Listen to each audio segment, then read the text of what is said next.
சின்ன குழந்தைகளை கொண்டு வந்து ஸ்நானம் கொடுத்ததாக கூறப்படவே இல்லை.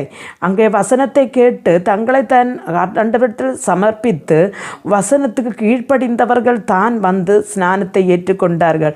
மோசேயின் நியாய பிரமாணங்களை வாசித்து கொண்டு அதன் முகாந்திரம் பலிகளை, ஜீவ பலிகளை செலுத்தி கொண்டிருந்த ஜனங்கள் தான் அவர்கள்.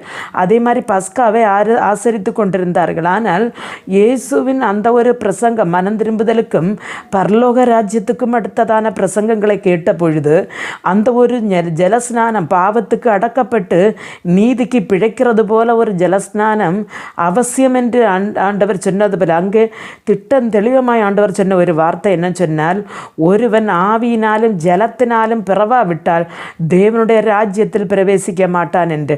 அப்போ இதை கேட்ட ஜனங்கள் ஜலத்தினாலே ஞானஸ்நானம் எடுக்கிறதற்காக யோவானிடத்திலும் இயேசுவிடத்திலும் கூடி